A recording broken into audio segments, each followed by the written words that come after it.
بسم اللہ الرحمن الرحیم۔ السلام علیکم ناظرین، نوائے وقت ٹوڈے میں خوش آمدید اور صبح بخیر۔ میں ہوں احتشام الرحمن۔ پروگرام کا آغاز کریں گے کتاب ہدایت سے۔ اللہ کے نام سے جو بے انتہا مہربان رحم فرمانے والا ہے۔ ہم خوب جانتے ہیں جو زمین ان کے جسموں سے گھٹاتی ہے، اور ہمارے پاس ایک کتاب ہے جس میں سب کچھ محفوظ ہے، بلکہ انہوں نے جھٹلایا دین حق کو جب وہ ان کے پاس آیا، بس اس وجہ سے وہ بڑی الجھن میں پھنس گئے ہیں۔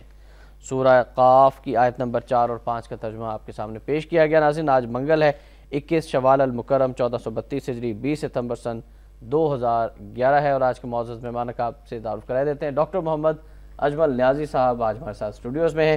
ڈاکٹر صاحب السلام علیکم و وعلیکم السلام جی، کیسے مزاج ہیں آپ کے؟ تقریباً ٹھیک ہے، تقریباً ٹھیک ہے کیونکہ ظاہر اس ملک میں اور اس عمر میں تو تقریباً ہی ٹھیک ہو سکتا ہے نا۔ اچھا عجیب بات ہے اسلام کہ ہم یہ بھی نہیں کہہ سکتے کہ ٹھیک نہیں ہے، یہ بھی نہیں کہہ سکتے کہ ٹھیک ہے۔ عجیب ہونے اور نہ ہونے کے درمیان ہماری کیفیت جو ہے، اور یہ کیفیت اذیت ہے۔ ٹھیک ہے، چلیں ہم گفتگو کا آغاز کرتے ہیں، اور کل پیش آنے والے واقعات کے حوالے سے پہلی خبر شامل کرنا چاہیں گے جو کراچی میں افسوسناک واقعہ ناظرین پیش آیا۔ اس حوالے سے آج کے نوائے وقت کی لیڈ اسٹوری ہے۔ Karachi S S P C I D کے گھر پر خودکش حملہ، 4 اہلکاروں سمیت 8 جاں بحق، 12 زخمی۔ ادھر پشاور کی سی ڈی مارکیٹ میں ریموٹ کنٹرول بم دھماکہ، خاتون سمیت 5 افراد جاں بحق، 35 زخمی۔ 10 دکانیں، 1 گاڑی تباہ۔ صدر وزیر اعظم کی طرف سے دونوں دھماکوں کی مذمت کی گئی۔ 20 سالہ حملہ نے صبح 7:25 پر کراچی میں پک اپ ٹکرا دی۔ S S P Chaudhry Aslam کے ہمسائے کا ڈرائیور اور بیٹا، خاتون ٹیچر، اس کا 8 سالہ بچہ بھی جاں بحق۔ 300 کلو بارودی مواد کا استعمال، متعدد گھر، گاڑیاں، 2 اسکول تباہ۔ طالبان نے ذمہ داری قبول کر لی۔ اس پر ہم بات کرنا چاہیں گے ڈاکٹر صاحب سے۔ ڈاکٹر صاحب، کس طرح سے دیکھتے ہیں اس خودکش حملے کو، دہشت گردی کی اس کارروائی کو؟ تحریک طالبان نے اس کی ذمہ داری قبول کی؟ لیکن ایک تو یہ ہے کہ تحریک پاکستان طالبان جو ہے وہ اب دھماکے سے پہلے ذمہ داری قبول کر لے گی انشاءاللہ۔ یعنی دیکھیں نا کہ بھارت میں پاکستان انڈیا سے ہار گیا، تحریک طالبان نے ذمہ داری قبول کر لی۔ اچھا، یہ ایک عجیب معاملہ ان کے ہاتھ ہے اپنی ذمہ داریوں سے پہلو تہی کرنے کے لیے۔ اب یہ ہونا چاہیے کہ تحریک طالبان نے تو ذمہ داری کا قبول کر لی، اور پاکستانیوں نے غیر ذمہ داری قبول کر لی۔ ادھر غیر ذمہ داری ہے، ادھر ذمہ داری ہے۔ اچھا، خبر آپ کہتے ہیں یہ خبر ہے، یہ خبر ہے، یہ تو خبریں پتہ نہیں کب، خبر تو نہیں ہوتی ہے جس میں کچھ نیا ہو وہ خبر ہوتی ہے، یہ تو بہت پرانی ہے، یہ تو ہوتا ہی رہتا ہے۔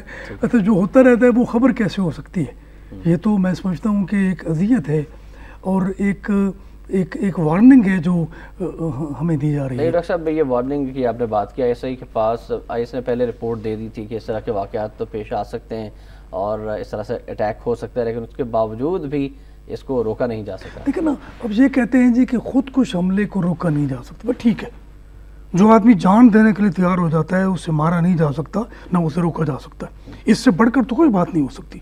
جو جان آفرین کے سفر کے جیسا بھی ہے ان کا مقصد، ہم اس کی تائید نہیں کرتے، لیکن بہرحال یہ بات ہے۔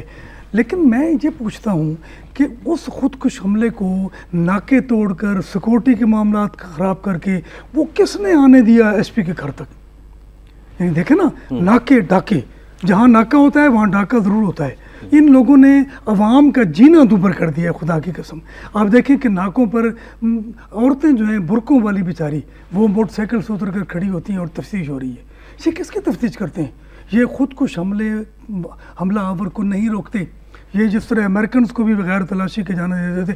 اب دیکھیں نا، امریکنز تلاشی اگر نہیں دیتے تو کچھ تو ان کے پاس ہے نا جس کی تلاشی نہیں دیتے۔ اچھا، وہ کس کے پاس لے کے جا رہے ہیں؟ ظاہر ہے خودکش حملہ آور جو ہے وہ تو اتنی آسانی سے موو نہیں کر سکتا، اور امریکن تو رکتے بھی نہیں ہیں جب انہیں روکا جاتا ہے، وہ تو گاڑیاں لے کے چلے جاتے ہیں۔ یہ کام ہی خراب ہے سارے کا سارا، اور میں یہ قطعی طور پر اس پر کنونس ہوں کہ یہ بھارت اور امریکہ کروا رہا ہے۔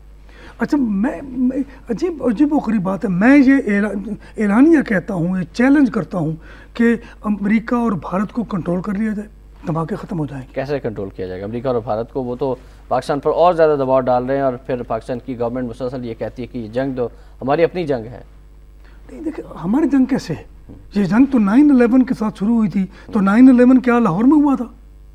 یعنی عجیب و غریب بات ہے کہ 9/11 سے دہشت گردی کی مہم کو سٹارٹ کیا گیا، الٹا پاکستان دہشت گردی کی مہم میں فرنٹ لائن تھا، اور اب مسئلہ یہ ہے کہ دنیا بھر کی دہشت گردی جو ہے وہ پاکستان میں آ گئی ہے۔ ایک بھی واقعہ میں کئی بار کہہ چکا ہوں کہ 9/11 کے بعد امریکہ میں نہیں ہوا. سب واقعات جہاں ہو رہے ہیں کیوں ہو رہے ہیں میں نہیں سمجھتا. اچھا پھر ٹارگٹ کلنگ تو یہ ٹارگٹ دھماکے شروع ہو گئے ہیں. اچھا ٹارگٹ کلنگ بھی غریبوں کے لیے, غریبوں کا مارنا ٹارگٹ کلنگ نہیں ہوتا. ٹارگٹ کلنگ یہ ہوتی ہے کہ کسی خاص آدمی کو نشانہ بنایا جائے. اب نشانہ تو ایس پی صاحب تھے, میں کہتا ہوں اللہ انہیں محفوظ رکھے, بچ گئے ٹھیک ہے, لیکن وہاں پر غریب لوگ مر گئے بیچارے. وہ استانی مر گئی, وہ ڈرائیور مر گیا, ان کا بیٹا مر گیا. اچھا یہ ٹارگٹ کلنگ ہے کیا, یہ ٹارگٹ دھماکے؟ تو یہ اچھا وہ خود کو حملہ آور جو ہے ان سے پوچھا جائے کم از کم. یہ ایک پینک پھیلایا جا رہا ہے. میرا خیال ہے کہ ایس پی کو مارنا ہی نہیں چاہتے وہ دھماکہ کرنے والے, وہ صرف غریبوں میں یہ خوف و ہراس پھیلانا چاہتے ہیں. تو کیا یہ باتیں عذاب بھی, سارے عذاب جو ہیں وہ غریبوں کے لیے ہیں, وہ چھوٹے آدمیوں کے لیے ہیں. یہ جو بڑے لوگ ہیں یہ عیاشیاں کر رہے ہیں, عیش و عشرت کر رہے ہیں, حکم دیتے ہیں, صرف افسری کرتے ہیں, یہ انتظام نہیں کرتے. انتظام کے لفظ سے ان کو چڑ ہے, یہ اہتمام کرتے ہیں اور صرف افسری کرتے ہیں. افسری کے علاوہ انہیں کچھ آتا ہی نہیں. اور میں سمجھتا ہوں کہ تمام تر حالات جو ہیں خراب, ڈینگی ہے یا سیلاب ہے یا خودکش حملے ہیں, ان کے ذمہ دار بیوروکریسی ہے, افسران ہیں اور پولیس افسران ہیں. لیکن لوگ تو کہتے ہیں کہ پاکستان کے مسائل کا جو ذمہ دار ہے وہ امریکہ, اور امریکہ پاکستان پر دباؤ ڈالتے جا رہا ہے. حقانی نیٹ ورک کے حوالے سے ایک خبر شامل کرنا چاہیں گے, اور خاص طور پر مسئلہ یہ ہے کہ پاکستان کے لوگوں کا بھی کچھ حق تو ہے نا کہ پاکستان کے لوگ اپنی حفاظت کریں. تو ہماری حفاظت کون کرے گا؟ حکام جا, ہماری حفاظت اللہ کرے گا. اللہ کے اپنے اصول ہیں, اللہ کا اپنا قانون ہے. یہ نہیں ہوتا کہ کوئی آدمی اگر چوری کر کے نکلا ہے تو رستے میں اس کا ایکسیڈنٹ ہو جائے. یہ نہیں ہوتا. وہ ایک پروسیس ہے جس کو ہم سمجھ نہیں سکتے. تو ہم جب سب چیزیں اللہ پر چھوڑ دیں گے تو پھر ٹھیک ہے. پھر اپنا تو بیمار ہوتے ہیں تو حکمرانوں تو کچھ نہیں کرنا نا. اب اللہ سے ہی دعا کر سکتے ہیں کہ اللہ تعالیٰ ہماری قوم کی حفاظت کرے. سیلاب بیمار ہوتے ہیں تو ہسپتال جاتے ہیں, تو اللہ تعالیٰ جو ہے وہ سب کو محفوظ رکھے. رسول نے فرمایا تھا کہ پہلے اونٹ کے پاؤں باندھو اور پھر توکل کرو. صحیح. یہ تو اللہ کے حوالے کر دینا, یہ بھی ایک فراڈ ہے. ہمارے حکمرانوں نے تو ایسا ہی کیا ہوا ہے نا. ہمارے حکمران تو عملی طور پر کچھ نہیں کر رہے. دوسری جانب امریکہ ہے, امریکہ پاکستان پر دباؤ ڈالا جا رہا ہے. ڈاکٹر صاحب میں خبر شامل کرنا چاہوں گا, پھر ہم اس پر بھی بات بھی کرتے ہیں کہ ہلری اور ہینا کھر کے درمیان 3.5 گھنٹے تک مذاکرات ہوئے. ناظرین, امریکہ کا حقانی نیٹ ورک کے خلاف کارروائی کے لیے دباؤ مل کر کوشش کریں گے. امریکی اہلکار ہر معاملے پر متفق ہونا ضروری نہیں, یہ کہنا ہے پاکستان کا. ہلری نے حقانی نیٹ ورک کے بارے میں ثبوت پیش نہیں کیے. غیر ذمہ دارانہ بیانات سے دہشت گردی کے خلاف جنگ کو نقصان ہوگا, یہ پاکستان کا موقف ہے. ملاقات دوستانہ تھی. ترجمان ہلری, امریکہ ناکامیوں کا الزام پاکستان پر دینے کے بجائے افغانستان پر توجہ مرکوز کرے. سینئر فوجی افسر. اور سٹاپ پریس کی ایک نیوز ہے کہ ہلری کلنٹن سے بند کمرے میں تمام امور پر کھل کر بات ہوئی. امریکہ اور پاکستان کے تعلقات کی پیچیدگیوں کو سمجھنا ہوگا. دہشت گردی کے خلاف پاکستان جو بھی کر رہا ہے اپنے مفاد میں کر رہا ہے. ملاقات دوستانہ ہے. کیا کہیں گے؟ ملاقات دوستانہ ہے. اس طرف سے الزام لگتا ہے, اس طرف سے استدعا کی جاتی ہے. اس طرف سے الزام لگتا ہے, اس طرف سے وضاحت کی جاتی ہے. تو یہ کیا دوستانہ ہے؟ مجھے اس سے زیادہ غیر دوستانہ ملاقات تو ہو ہی نہیں سکی تھی. بالکل صحیح. اچھا پھر ہر دفعہ تم کہتے ہو کہ مل کر کام کریں گے. بھائی مل کر کام کب کرو گے؟ اعتماد ہی نہیں ہے, نہ پاکستان کو امریکہ پر, نہ امریکہ کو پاکستان پر.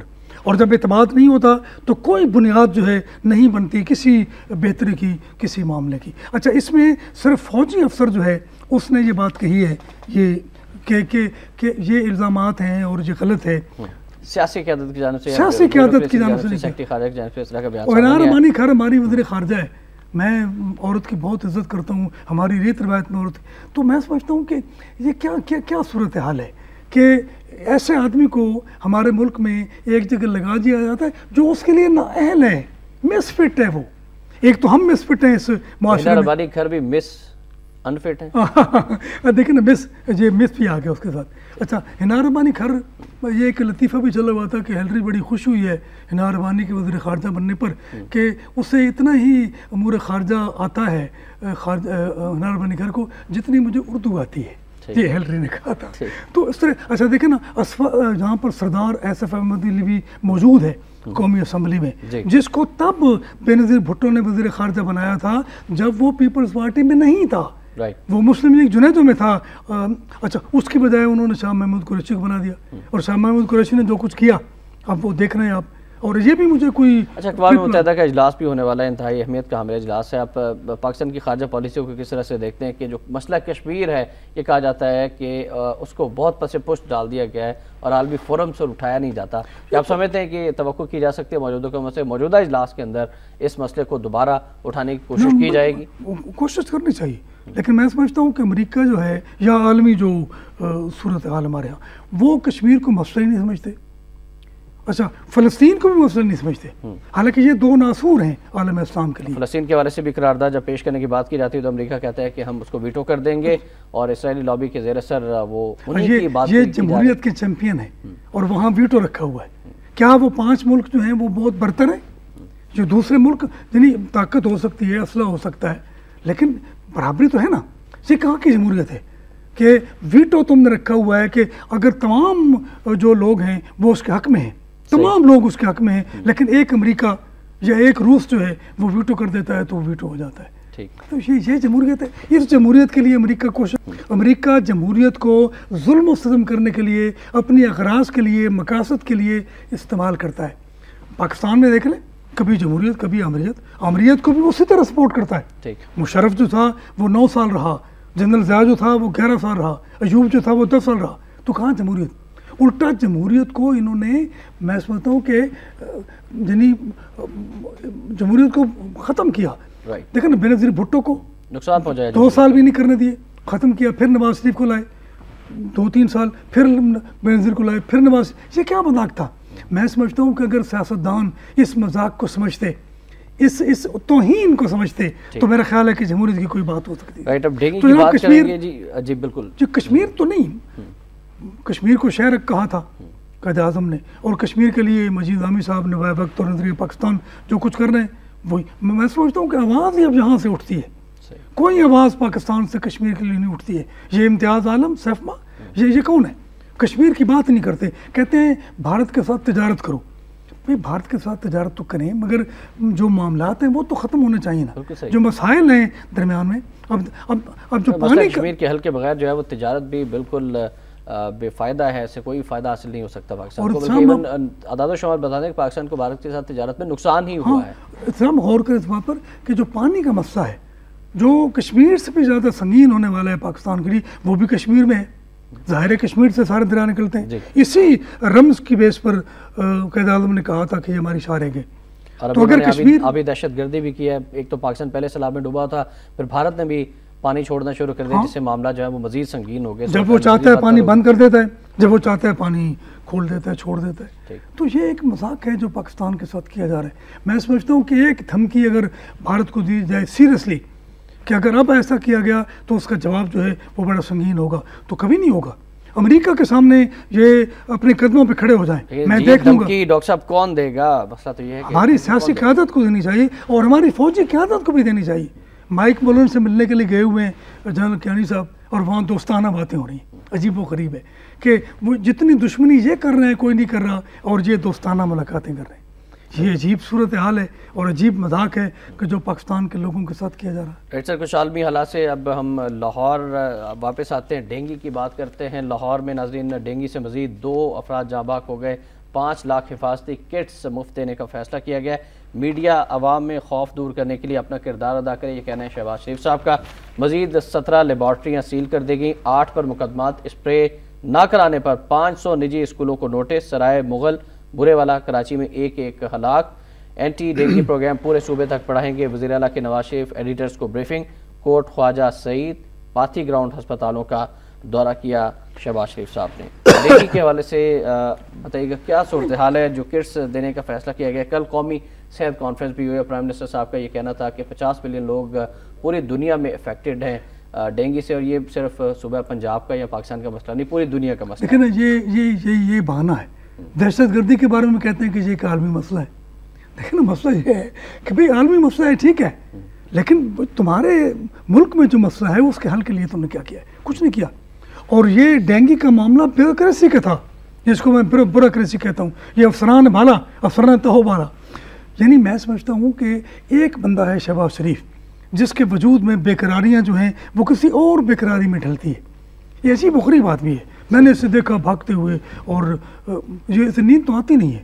یہ جاگتا ہے، یہ جاگنے والا آدمی ہے. اور میں سمجھتا ہوں کہ تیرے زمینوں کے شب زندہ داروں کی خیر، جو زمینوں کے سب شب زندہ دار ہوتے ہیں ان کی خیر مانگتا ہے اقبال، اور خدا بھی اس کے لیے مطلب کوششیں کر رہے ہیں، وہ اپنی بھرپور کوششیں کر رہے ہیں، لیکن ان کے مخالفین جو ہے ان پر الزامات لگا رہے ہیں. الزام نہیں لگانا چاہیے. اگر ہم چودھری پرویز الہی صاحب کو دیکھیں، راجہ ریاض صاحب کو دیکھیں، دیگر جو مخالفین ہیں، ان کی جب بیانات آتے ہیں تو ایسا لگتا ہے کہ یہ راجہ ریاض تو بڑے عجیب و غریب آدمی ہیں.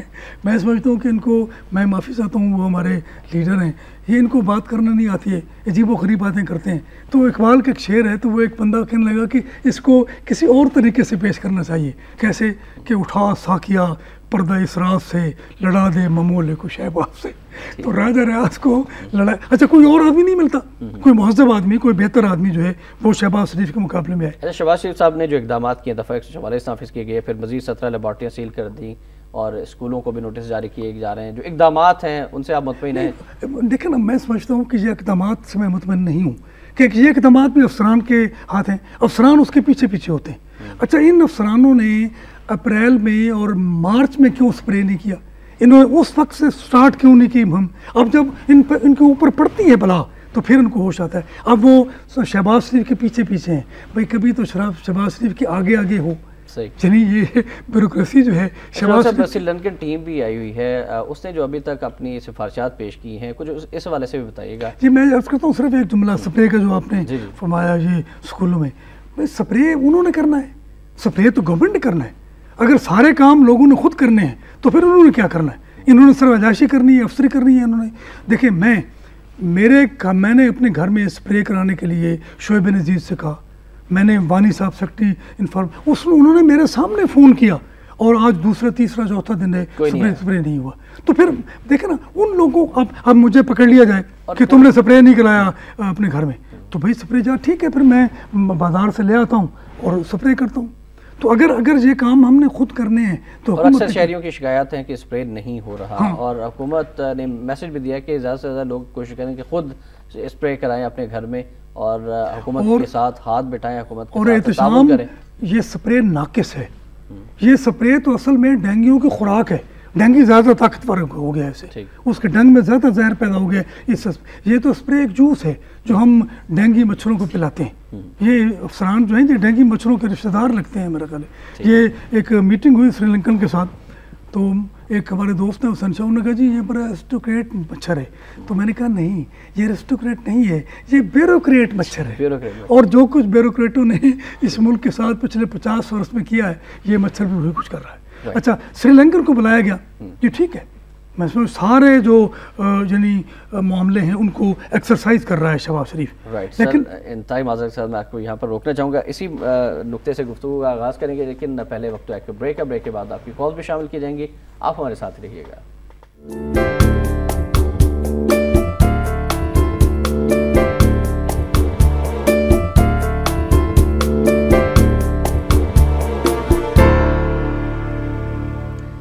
نوابق ٹوڈے میں ایک بار پھر آپ کو خوش آمدید کہتے ہیں ناظرین. ہمارا نمبر نوٹ فرما لیجیے، نمبر ہے 0423631219. آپ کال کر سکتے ہیں ڈاکٹر اجمل نیازی صاحب سے، آپ بات بھی کر سکتے ہیں، سوال بھی پوچھ سکتے ہیں. ڈاکٹر صاحب ڈینگی کے حوالے سے بات ہو رہی ہے، سری لنکا ٹیم کے حوالے سے بات ہو رہی ہے. تو سری لنکا سے بلائی جائے ٹیم، مگر جب سری لنکا میں یہ بحران تھا، یہ مصیبت تھی، تو انہوں نے پاکستان سے لوگ بلائے تھے. تو جو پاکستان میں لوگ موجود ہیں ان سے کنسلٹ کیوں نہیں کیا جاتا؟ بیوروکریٹس اپنے آپ کو حرف مولا سمجھتے ہیں، وہ کسی آدمی سے کنسلٹ کرنے کے لیے تیار نہیں ہوتے. یہاں پر لوگ ایجادیں کرنے کے قابل بھی ہو گئے تھے، مگر بیوروکریسی نے ان کو ڈسکس کیا، ان کی حوصلہ چکنی کی. تو وہ کیا کریں؟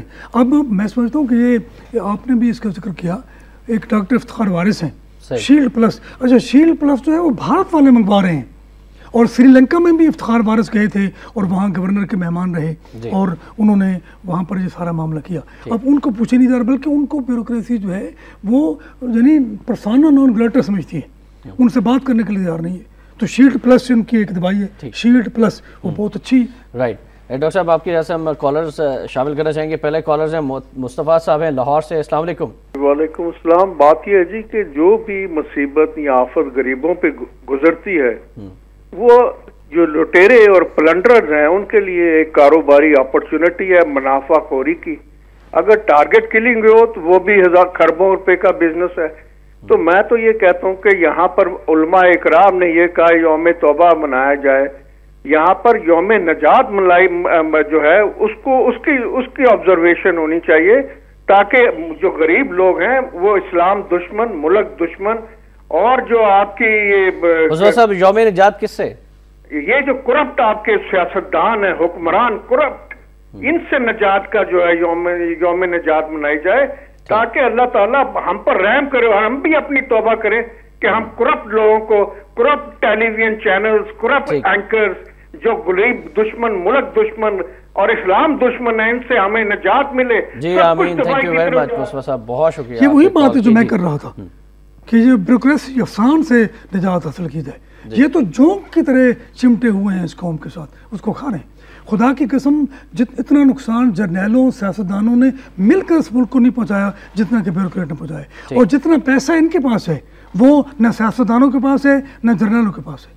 اور دیکھیں اختیار بھی ان کے پاس ہوتے ہیں، فنڈز بھی ان کے پاس ہوتے ہیں، سب کچھ ان کے پاس ہوتا ہے. شہباز شریف سر آرڈر دیتا ہے، لیکن شہباز شریف کے پاس ایک قوت ہے اور وہ اپنا آرڈر بنوا بھی لیتا ہے. اور یہ ڈرنے کی ایکٹنگ کرتے ہیں، ڈرتے نہیں ہیں. جی میں نے پہ ایک لفظ کہا تھا کہ یہ شہباز شریف کے پیچھے پیچھے چلتے ہیں. بھائی تم شہباز شریف کے آگے آگے کیوں نہیں چلتے؟ یہ تمہارا کام تھا. وقتی طور پر ڈر جاتے ہیں، اس کے بعد پھر اپنی اسی روش پر واپس آ جاتے ہیں. اور میں سمجھتا ہوں کہ سری لنکن کی ٹیم بھی ٹھیک ہے. میں بھی ملا ہوں ان سے، اہل قلم کے ساتھ ان کی ملاقات تھی جو میں نے کہی. اور کل 90 مال پہ شہباز شریف نے بھی کچھ صحافیوں سے، جہاں رمیزہ نظامی بھی تھی، تو انہوں نے ملاقات کی اور بڑی اچھی باتیں کی انہوں نے سری لنکن سے. میں کہتا ہوں ٹھیک ہے، مگر جو اپنے لوگ ہیں ان سے بھی رابطہ کرو، ان کو بھی سنو. رائٹ. ڈاکٹر صاحب ایک اور کالر ہم شامل کرتے ہیں، یاسین صاحب ہیں بورے والا سے. جی السلام علیکم. السلام علیکم جی. السلام علیکم ڈاکٹر. السلام علیکم جی. السلام علیکم جی. میں یہ پوچھنا چاہوں، چلو عوام نے غلطی کر ہی دی تھی، ان کو دوبارہ سلیکٹ کر دیا پیپلز پارٹی کو تیسری دفعہ اور میجورٹی کے ساتھ کیا. دیکھیں آج جو کچھ بھی ہے ہر چیز برباد ہو چکی ہے. کچھ سیلاب سے دیکھیں انڈیا کے پاس پانی ہے، یہ مجھے 2000 میں پتا تھا.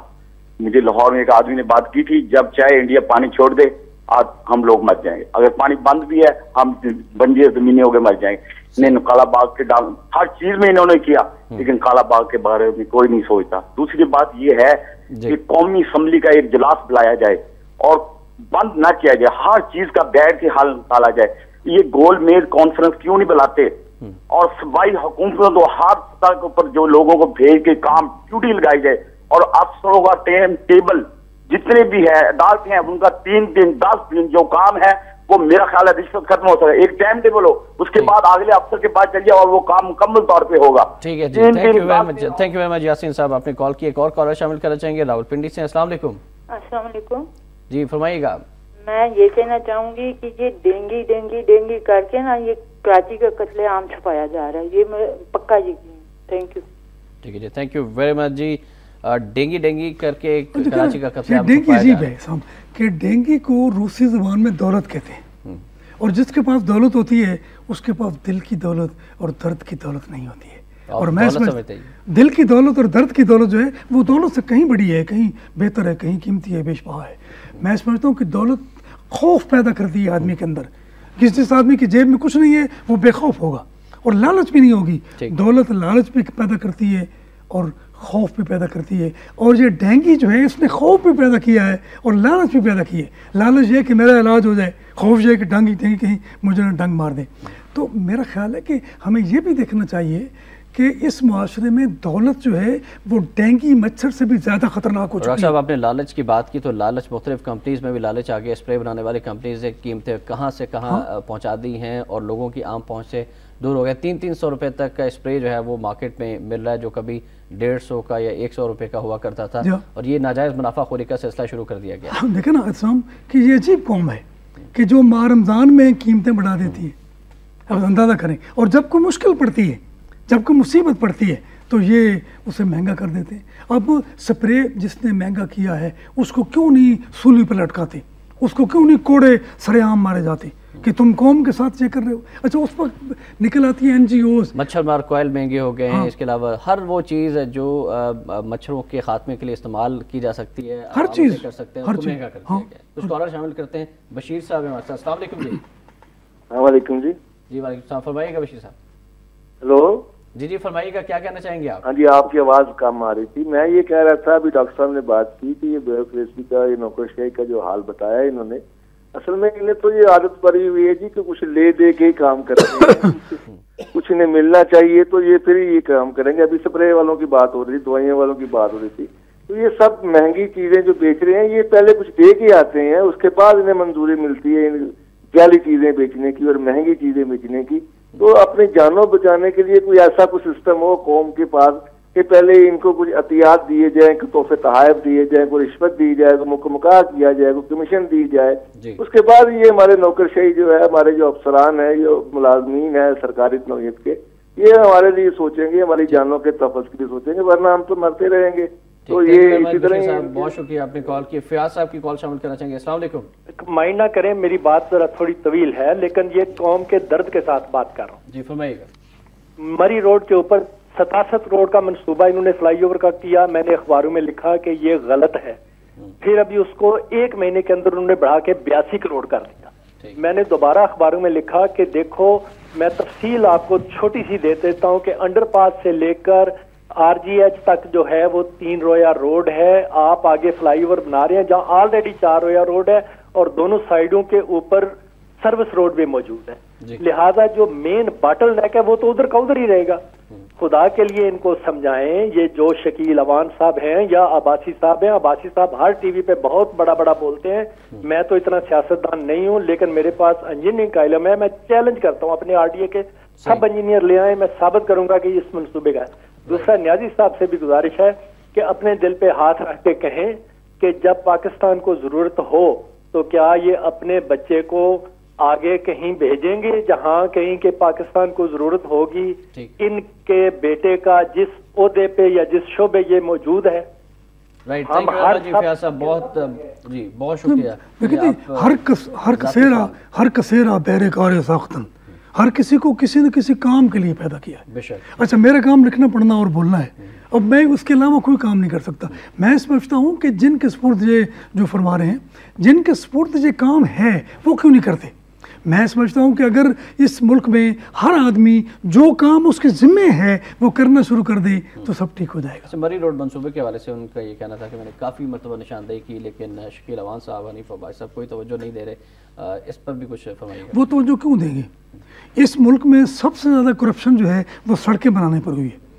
یہ سڑکیں جو مری روڈ جو سڑک ہے، جس طرح فرمانے سڑک بنانے والے کروڑ پتی ہو گئے ہیں. اب دیکھیں آپ، میں ایک لمحہ لوں گا آپ کا کہ میں بیٹھا ہوا تھا گھر، میرا نام پڑا تو ایک آدمی نے گھنٹی دی کہ جی میں ٹھیکیدار ہوں، یہ سڑکیں بنا رہا ہوں تو آپ سے ملنا ہے. میں نے ان کو شکریہ ادا کیا، چائے پلائی اور میں نے کہا جی ایک مہربانی کریں کہ میرے گھر کے سامنے جو سڑک ہے یہ اچھی ہونی چاہیے.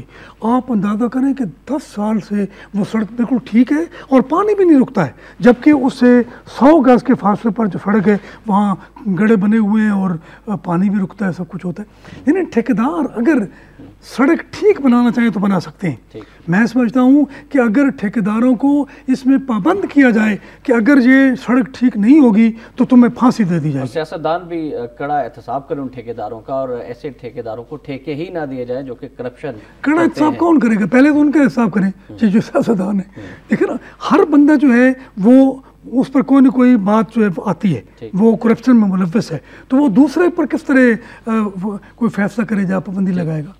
رائٹ، مبارک صاحب شیخ پورا سے ہمارے ساتھ. السلام علیکم جی. السلام علیکم سر. وعلیکم السلام. فرمائیے گا. نائی صاحب سے بات کر. جی نائی صاحب، آپ نے بڑے دنوں سے شہباز شریف صاحب کی تعریف شروع کی ہوئی ہے، اچھی بات ہے، ٹھیک ہے، لیکن ہمارے شعبے میں اتنی چوریاں ڈکیتیاں ہو رہی ہیں نا جی، جس کا کوئی حساب نہیں ہے جی. تو زراعت پہ آپ نے کبھی بات نہیں کی، شاید آپ ذمہ دار نہیں ہیں. کاروباری لوگوں کی آپ سپورٹ چھوڑیں، تاجروں کی سپورٹ چھوڑیں. ابھی آپ نے تاجروں کی تعریف بھی کی ہے تھوڑی دیر پہلے، تو آپ زراعت میں بھی بولا کریں، شہباز شریف کا تھوڑا سا کم کریں. بتائیے گا آپ کیا مسائل ہے، ذمہ داروں کے مسائل کیا ہیں آپ بتائیں. اس پر ہم ابھی سوال پوچھتے ہیں، کس طرح کے مسائل کا سامنا آپ لوگوں کو؟ لائن ڈراپ ہو گئی ہے. شاہد صاحب کی کال شامل کریں گے. السلام علیکم جی سر. السلام علیکم شاہد صاحب.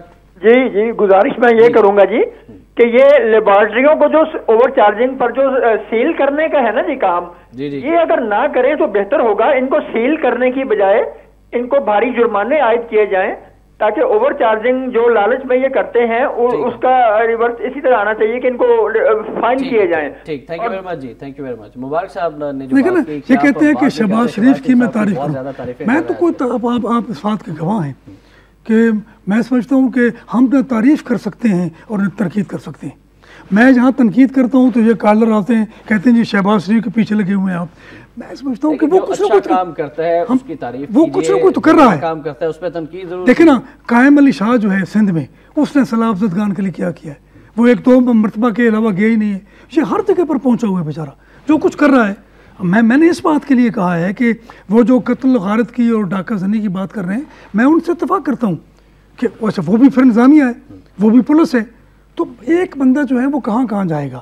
میں میرے خیال میں قوم کو بن حیث القوم یہ کام کرنا پڑے گا. نمائندوں کی ذمہ داری نہیں ہے جو عوامی نمائندوں کا ہیں، جو مختلف علاقوں. خواجہ سعد رفیق نظر آ گیا ہمیں ہر کہیں، وہ کچھ کام کر رہا ہے. امن و امان کے قیام کے لیے عوامی نمائندوں کی کیا ذمہ داری بنتی ہے؟ بہت ذمہ داری بنتی ہے. شہباز شریف صاحب تو کام کر رہے ہیں، کوششیں کر رہے ہیں، لیکن جو مقامی عہدیدار ہیں، جو مقامی نمائندے ہیں، جو اسمبلیوں میں آتے ہیں، ان کی کس حد تک ذمہ داری بنتی ہے؟ ان کی ذمہ داری بہت بنتی ہے، کیونکہ وہ جو اپنا حلقہ ہے، اپنا علاقہ ہے، وہاں تو وہ امن قائم کرنے کے لیے کچھ کوشش کریں. یا افسران کو، یہ پولیس افسران اپنی مرضی سے لگواتے ہیں اور پولیس سے اپنی مرضی کا کام کراتے ہیں. تو یہ کیوں رکوائیں گے بیٹا کی، اور یہ کیوں بدامنی جو ہے وہ ختم کرانے کی کوشش کریں گے. تو میں یہ صرف کہہ رہا ہوں کہ ایک بیقراری ہے شہباز شریف کے اندر، اور وہ اس لیے پھرتی ہے. لیکن میں یہ بالکل نہیں کہتا کہ شہباز شریف پوری طرح کامیاب ہو گیا ہے. لیکن وہ کوششیں کر رہے ہیں، جو ایفرٹس کر رہے ہیں، ان کو سراہنا چاہیے. مثبت اقدامات ہیں ان کو ضرور خراج تحسین بھی پیش کرنا چاہیے، اپریشیٹ بھی کرنا چاہیے. لیکن دوسرے صوبوں کے وزیر اعلیٰ جو ہیں وہ کیا کر رہے ہیں؟ ہوتی صاحب میرے خیال بہت کام کرتے ہوں گے، ان کو پتا ہوگا. جہاں قائم علی شاہ سندھ، اس کو میں قائم مقام علی شاہ کہتا ہوں. اور وہ جو بلوچستان والا ہے تو روزہ زہر کے وقت بھی کھول دیتا ہے کہ اذان ہوتی ہے، خواہ زہر کی ہو اور خواہ مغرب کی. آخری کالر شامل کرنا چاہیں گے، آزاد کشمیر سے ہیں شہزاد صاحب. السلام علیکم جی. السلام علیکم. اگر میں کال ڈراپ ہوئی ہے. اچھا ایک بات اور کرنا چاہیں گے، کچھ سیاسی معاملات کے حوالے سے ممتاز بھٹو دو بیانات آئے. ممتاز بھٹو صاحب سے ملاقات کی. نواز شریف صاحب نے خبر بھی پڑھ کے سنا دیتا ہوں کہ ممتاز بھٹو سے ملاقات حکومتیں الیکشن سے بدلنی چاہیے. نواز شریف حکمرانوں نے سندھ کو بے یار و مددگار چھوڑ دیا، رہنما سندھ نیشنل فرنٹ. اور ایک اور خبر کہ اسفند کے امریکہ سے ڈالر لینے کے الفاظ واپس لیتا ہوں. الطاف حسین ANP کا خیر مقدم. کراچی میں امن کی راہ ہموار ہوگی. اسفند معذرت پر ANP بھی معاف کرتی ہے. افتخار حسین. الطاف ماضی کے الزامات پر بھی معافی مانگے. حاجی عدیل الزام واپس لینا بلیک میلنگ ہے. احسان بھائی. اب دیکھیں نا کہ ممتاز بھٹو جو ہے وہ ایک چلا ہوا کارتوس ہے اور پیر پکاڑا بھی ایسا ہے. لیکن یہ پیر پکاڑا اس لیے کہ اس کی کوئی اہمیت نہیں ہے. وہ ایک مدت سے ممبر اسمبلی بھی نہیں بن سکا. اس کی کوئی سوائے بلیک میلنگ کے. اور یہ سندھ کے جو لیڈرز ہیں یہ کالا باغ ڈیم نہ بنانے کے لیے آگے ہوئے ہیں. اور بھارت سے بھی ملاقات ان سے کیوں کی ہے؟ میں چیز پوچھتا ہوں، کیا وہ صلاح افزد خان کے پاس گئے تھے یا ممتاز بھٹو سے ملاقات کرنے گئے تھے؟ اور ممتاز بھٹو کے ساتھ بیٹھ کے وہ کر رہے ہیں پریس کانفرنس. کیا ممتاز بھٹو صلاح افزد ہے؟ یعنی یہ عجیب و غریب صورتحال ہے. یعنی نواز شریف جو کچھ کر رہا ہے وہ قطعی طور پر قابل تعریف نہیں ہے. میرا خیال ہے کہ پیر پگاڑا اور ممتاز بھٹو کو معافی دے دینی چاہیے. اب وہ ٹیلنٹڈ کزن نہیں رہا تھا جو بھٹو صاحب نے ممتاز بھٹو کے لیے کہا تھا. اور ممتاز بھٹو صرف بیان دیتا ہے، اس کے علاوہ کچھ نہیں کرتا. آپ بتائیں نا کہ ممتاز بھٹو نے بیان دینے کے علاوہ یا پیر پگاڑا نے صرف مسخریاں کرنے کے علاوہ کچھ کیا ہو؟ ڈاکٹر صاحب آج مرتضیٰ بھٹو صاحب کی 15ویں برسی بھی ہے اور کل بلاول بھٹو زرداری صاحب کی سالگرہ بھی ہے. اس پر آپ کیا کہنا؟ تو کیا آپ چاہتے ہیں کہ یہ ایک دن منائی جائے؟ نہیں میں نہیں چاہتا، لیکن میں چاہتا ہوں کہ اس پر مرتضیٰ بھٹو صاحب کی 15ویں برسی ہے لیکن آج تک ان کے قاتل بے نقاب نہیں ہو سکے. بھٹو خاندان بڑا مصنوع خاندان ہے اس لحاظ سے. لیکن میرا خیال ہے کہ جنگ زرگری جو ہے، جو اقتدار کی جنگ ہے، اس میں کوئی رشتے نہیں ہوتے، اس میں کوئی اصول نہیں ہوتے، اس میں کوئی جذبے نہیں ہوتے. تو یہ تو آج کے حکمرانوں کو سمجھنا چاہیے کہ ان کا جو حشر ہوا وہ ہمارا بھی حشر ہوا. صدر مملکت کا بیان بھی ہے کہ مرتضیٰ بھٹو کے قاتل بے نقاب ہوں گے، پکڑے جائیں گے، انہیں سزا بھی ہوگی. کہ کون سا قتل بے نقاب ہوا ہے؟ یعنی ابھی تک بھٹو صاحب کی پھانسی جو سر عام دی گئی تھی سب لوگوں کو پتا تھا، لیکن ابھی تک جو پیپلز پارٹی ہے اور بابر وان صاحب جو ہیں وہ اس کے لیے ریٹ تیار کر رہے ہیں کہ اس کو ریوائز کیا جائے. تو کون سا لیاقت علی خان کے قاتل بے نقاب ہوئے؟ بالکل نہیں. بے نظیر بھٹو کے قاتل بے نقاب ہوئے؟ تو مرزا بھٹو کے قاتل جو ہے جنرل ضیاء کے، پھر بیان کیوں دیا جاتا ہے کہ ہم قاتلوں کو بے نقاب کریں گے؟ بے نظیر بھٹو کے قاتلوں کو ابھی تک بے نقاب نہیں کر سکے ہیں، اور آپ کہتے ہیں کہ ہمیں پتہ ہے، لیکن ابھی تک عوام جو ہے منتظر ہیں کہ وہ قاتل سامنے ہے، لیکن ابھی تک سامنے نہیں آیا۔ یہ صرف سیاست ہے اور کچھ نہیں ہے کہ دیکھیں نا، ایک ایشو کو دبانے کے لیے دوسرا ایشو کھڑا کر دیا جاتا ہے، اور اس ایشو کو دبانے کے لیے پھر ایک اور ایشو کھڑا کر لیا جاتا ہے۔ ایک مسئلہ جو ہے لوگوں کا، اس سے توجہ ہٹانے کے لیے دوسرا مسئلہ پیدا کر دیا جاتا ہے۔ تو یہ تو کھیل ہے۔ مرزا بھٹو گیا بیچارہ، اور اس کی بہن جو تھی وزیر اعظم تھی، سٹنگ پرائم منسٹر۔ تو اب دیکھیں کہ اب اس وقت ان کو قتل کیا گیا جب محترمہ بے نظیر بھٹو ملک کی پرائم منسٹر تھی۔ ہاں، اب دیکھیں نا، زرداری صاحب صدر ہیں اور پیپلز پارٹی حکومت میں ہے، بے نظیر بھٹو کا جو قتل ہے وہ ایک مذاق بن گیا ہے۔ یہ اسکاٹ لینڈ والے، پاکستان کے اندر جو بڑے بڑے سیاسی ہائی پروفائل قتل ہوتے ہیں، ان کی تحقیقات ہوتی ہیں، آپ سمجھتے ہیں کہ پتہ چلتا ہے حکام کو، لیکن وہ دبا دیے جاتے ہیں۔ ان کو معلوم ہے، اور یہ تحقیقات امریکہ نہیں ہونے دیتا، کیونکہ قتل بھی وہی کراتا ہے۔ ایبٹ آباد کا جو معاملہ ہے، چلے اس کو چھوڑیں، اسامہ کا قتل ہوا ہے، اس کا پتہ چلے کہ وہ کیوں قتل ہوا، کیا قتل بھی ہوا کہ نہیں ہوا۔ اب دیکھیں نا، یہ ایک ایسی صورتحال ہے کہ جو بالکل بے معنی ہے، اور ہم بے معنویت میں گھرے ہوئے ہیں۔ پاکستان میں زندگی جتنی باوانی ہے، اس سے کہیں زیادہ بے معنی ہوئی ہے۔ ہمیں جینے کا لطف نہیں آیا، نہ جینے کا کوئی مزہ ہے، نہ جینے کی کوئی اہمیت ہے، نہ جینے کی کوئی امنگ ہے، نہ جینے کا کوئی مقصد ہے۔ تو یہاں زندگی جو ہے بغیر پوچھے گزرتی چلی جا رہی ہے، اور یہ لوگ جو ہیں صرف عیاشی کو ہی زندگی سمجھتے ہیں، جبکہ زندگی عیاشی نہیں ہے۔ زندگی ایک ایسی پراسرار چیز ہے کہ اس میں جو آدمی جائے گا تو اس کو معلوم ہوگا کہ زندگی کتنی بڑی چیز ہے، اور زندگی کے ساتھ ہم نے کیا مذاق کیا ہوا ہے، اور وہ مذاق اس ملک میں ہو رہا ہے کہ جو اسلام کے نام پر، جو عشق رسول کے نام پر بنا تھا، اور میں اس خطے کو کریہ عشق محمد کہتا ہوں، اس کا جو حال کر دیا انہوں نے، تو میرا تو دل دکھتا ہے۔ لیکن ہمارے پاس درد کے علاوہ کیا ہے؟ درد کے اظہار کے علاوہ کیا ہے؟ یعنی یہ لوگ کہتے ہیں کہ آپ اپنے بیٹے کو سپرد کریں، تو میرے خیال میں بیٹا جو ہے، میں تو اس کو کہوں گا کہ وہ اپنے وطن پر جان دے دے۔ لیکن کیا یہ دیکھیں، یہ بات بھی ہے کہ کیا ایک بندہ جو وطن پر جان دیتا ہے، کیا اس کا کوئی نتیجہ نکلتا ہے؟ کوئی نتیجہ نہیں نکلتا۔ یہ جو فوجی بیچارے مر رہے ہیں، کیا نتیجہ نکلا ہے؟ کوئی یعنی میں سمجھتا ہوں کہ زندگی جو ہے وہ بالکل ہی بے معنی ہو چکی ہے پاکستان میں۔ رائٹ، ٹھیک ہے، گفتگو آپ نے ملاحظہ فرمائی۔ بڑھتے ہیں آج کے نوائے وقت کالم کی جانب۔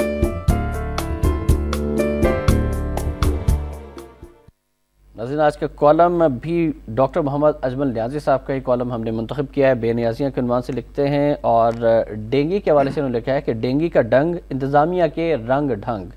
لکھا ہے انہوں نے کہ اب تو یہی آواز ہر طرف سے ہے، اور یہ فریاد ہے، ہونتے ہو گئی ڈینگی ڈینگی۔ اب کے سیاستدان کچھ سنجیدہ ہیں، مگر سیاست سے باز نہیں آتے۔ شہباز شریف اپنی بے قراریوں کو ساتھ لیے ہوئے ہر طرف بھاگے پھرتے ہیں۔ ایک حکمران اس سے زیادہ کر بھی کیا سکتا ہے؟ بارش کے پانی میں پھنسے لوگوں کے پاس وزیر اعلیٰ سندھ کا ایم شاہ کم پانی میں نظر آئے، صرف صدر زرداری پانی میں چلتے ہوئے دیکھے گئے۔ یہ بھی کوئی کرتا ہے۔ شہباز شریف کو بھی اس طرح پانی میں دیکھا تھا۔ بیچارے افسران تہ بالا بھی ان کے پیچھے بڑی مجبوری سے موجود ہوتے تھے۔ اب بھی شہباز شریف میدان میں نکلے ہیں تو افسران پیچھے ہیں۔ کبھی یہ بھی ہو کہ وہ آگے ہوں۔ بنیادی طور پر یہ کام بیوروکریسی کا ہے، اور میں اسے برا کریسی کہتا ہوں۔ کافی گفتگو ہم نے ڈینگی کے حوالے سے کی ہے، اور لیکن ایک چیز جو آپ سے جاننا چاہیں گے، ایک بچگانہ سا سوال بھی ہے، لیکن عام لوگ یہ پوچھ رہے ہیں، تجزیے کر رہے ہیں کہ جی یہ ڈینگی بھی شاید امریکہ نے چھوڑ دیا ہے۔ یہ بالکل درست ہے کہ وہ بیکٹیریا کی ایک وار جو ہے وہ ہوتی ہے، اور میں نے تو یہ بھی کالم لکھا تھا کہ یہ بارش بھی مصنوعی ہے۔ کبھی سنا تھا کہ بارش کا پانی جو ہے وہ گھروں میں داخل ہو جاتا ہے؟ اس پانی کو کس نے جرغمال بنایا اور وہ لوگوں کے گھروں میں گھس گیا، اور وہ کسی افسر کے یا کسی بڑے آدمی کے گھر میں تو کچھ نہیں گھسا، وہ تو غریبوں کے گھر میں گیا۔ اس کو پیاس لگی ہوئی تھی تو اس نے غریبوں کی پیاس کا خیال نہیں کیا، پانی نے پانی کر گئی مجھ کو قلندر کی یہ بات، تو اگر میرا نہیں بنتا نہ بن، اپنا تو بن۔ اور یہ میں بیوروکریسی کے لیے بھی کہتا ہوں کہ جناب تمہارے اپنے حق میں یہ ہے کہ تم عوام کا کچھ خیال کرو، اور عوام جب اٹھے تو پھر تخت اٹھائے جائیں گے، اور تخت گرائے جائیں گے اور تاج اچھالے جائیں گے، یہ ہوگا، یہ بھی خوش فہمی کب ہوگا؟ صحیح، لیکن یہ ہونا ہے، اور یہ فطرت کا اصول ہے کہ جو ظلم کرتا ہے اس کا بدلہ اس کو دینا پڑتا ہے۔ لہٰذا میں یہ کہتا ہوں کہ تم اگر ہمارے نہیں بنتے اپنے تو بنو کم۔ بیوروکریسی کو اپنا رویہ جو ہے وہ درست کرنا پڑے گا، یہاں لاہور میں کیا کر رہے ہیں؟ یعنی یہ تمام تر جو ذمہ داری ہے اس مشکل اور مصیبت کی وہ افسران پر ہوتی ہے، اور افسران یہ سیکٹری ایگریکلچر جو ہے کیا کر رہے ہیں؟ کون سی ایگریکلچر میں ترقی ہوئی ہے؟ کون سی منصوبہ بندی کی ہے انہوں نے؟ کون سی پلاننگ کی ہے؟ کون سے فلاحی اور تعمیری جو پروگرام تھے انہوں نے شروع کیے ہیں؟ کچھ بھی نہیں کیا۔ یہ صرف پوسٹنگ اور ٹرانسفر اور صرف اپنی ترقیاں کہ ایک بیوروکریٹ جو ہے وہ 17 گریڈ سے 22 گریڈ تک چلا جاتا ہے، اور عام ملازم جو ہے وہ 17 گریڈ سے اوپر نہیں جا سکتا۔ آپ یقین کریں کہ میں نے پی ایچ ڈی کی ہوئی ہے اور مجھے 20 گریڈ ملا جب میں ایک دن میں نے جوائن کیا اور دوسرے دن میں ریٹائر ہو گیا۔ تو آپ دیکھیں کہ یہ کیا کر رہے ہیں لوگوں کے ساتھ، ملازمین کو ملزم سمجھتے ہیں، ملازمین کو اپنا نوکر سمجھتے ہیں، یہ اور تمام جو باتیں ہیں یہ ملازمین سے کراتے ہیں، خود کچھ نہیں کرتے۔ اور مختلف اداروں میں یہی صورتحال ہے، اس پر توجہ دینے کی ضرورت ہے، اور ہماری بیوروکریسی شہباز شریف جو ہے بیوروکریسی کو درست کرے، افسران بالا کو درست کرے، یہ ڈینگی سے زیادہ خطرناک ہے۔ ٹھیک، ڈینگی سے زیادہ خطرناک ہے، ان کو درست کرنے کی ضرورت ہے، یہ کہنا ہے ڈاکٹر محمد اجمل نیازی صاحب کا۔ اب بڑھیں گے آج کے نوائے وقت اداری کی جانب۔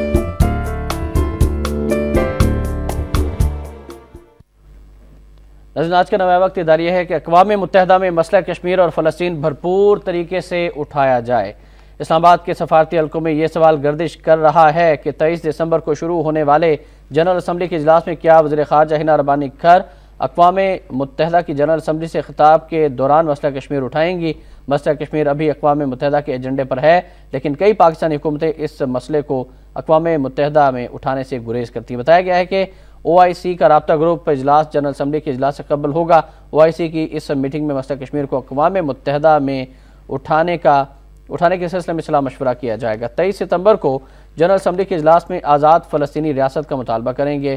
فلسطین کے حوالے سے یہ بات کی گئی ہے، اور آخری لائنز میں اب تک پڑھ کے سنا چاہتا ہوں کہ 2-3 روز بعد اقوام متحدہ کے اجلاس میں مسئلہ کشمیر اور فلسطینی ریاست کے قیام کا معاملہ زوردار طریقے سے نہ صرف اٹھانا چاہیے بلکہ تمام رکن ممالک پر زور دینا چاہیے کہ اگر دنیا میں امن درکار ہے تو یہ دونوں اہم ترین مسائل فلسطینی اور کشمیری عوام کی امنگوں کے مطابق حل کر دیے جائیں گے۔ جی، 23 ستمبر کو جنرل اسمبلی کا اجلاس ہے اور یہ دونوں انتہائی اہم مسئلے ہیں، ان کو بھرپور طریقے سے اور ہنا ربانی کھر ہماری نمائندگی کر رہی ہے۔ دیکھیں نا، یہ کہتے ہیں کہ ہم کشمیر کا مسئلہ اٹھائیں گے، تو یہ اٹھا کے بغیر بیچارے تھک گئے ہوں گے۔ صحیح، دیکھیں اسلام، میں اس لیے انہوں نے سائٹ پر رکھ دیا۔ میرا خیال ہے کہ طاقت ہونی چاہیے آپ کے اندر، طاقت تھی عراق کے لیے ایک جھوٹی قرارداد جو تھی UN نے سے منظور کرائی اور پھر حملہ کر دیا عراق پر۔ تو پچھلے 64 برسوں سے یہ کشمیر کی قرارداد موجود ہے، اس پر عمل نہیں ہو رہا۔ تو میں سمجھتا ہوں کہ جو کمزور قومیں ہوتی ہیں، جو بزدل قومیں ہوتی ہیں، جو بے غیرت قومیں ہوتی ہیں، میں معافی چاہتا ہوں آپ سے یہ لفظ استعمال کرتے ہوئے، وہ کبھی اپنے مسائل حل نہیں کر سکتی، وہ کبھی عالمی سطح پر سرخرو نہیں ہو سکتی، اور وہ کبھی اپنے وطن میں سرشار بھی نہیں ہو سکتی۔ میرے خیال میں ان باتوں کو وہاں لے جانے کی بجائے اپنے اندر، اپنے ملک میں ان کو سلجھانے کی کوشش کریں اور طاقت پیدا کریں۔ آپ ایک ایٹمی طاقت ہونے کے باوجود بھی چوہوں کی طرح اپنے آپ کو محفوظ کرنے کی کوشش کر رہے ہیں اور ڈر رہے ہیں اور ذلیل ہو رہے ہیں۔ تو یہ کیا، یعنی ہم تو اپنے ایٹم بم کی حفاظت کرتے کرتے تھک گئے ہیں۔ کشمیر کا مسئلہ جو ہے یہ بھی ایک سیاست ہے، یہ بھی ایک سٹنٹ ہے، یہ بھی ایک نعرہ ہے۔ جب کوئی موقع آتا ہے تو قوم کو دلاسا دینے کے لیے، قوم کو گمراہ کرنے کے لیے، ان کو دھوکہ دینے کے لیے یہ کشمیر کا مسئلہ اٹھا دیتے ہیں۔ اور کشمیر کا مسئلہ پتہ نہیں کتنی لوگوں نے عیاشیاں کی، کتنی بلیک میلنگ کی۔ آزاد کشمیر میں جو کچھ ہوا وہاں پر پاکستانی حکمران، پاکستانی سیاستدان جس طرح لڑتے پھرتے رہے، تو تمہیں حق پہنچتا ہے کہ تم کشمیر میں جا کر UN میں کشمیر کا مسئلہ پیش کرو؟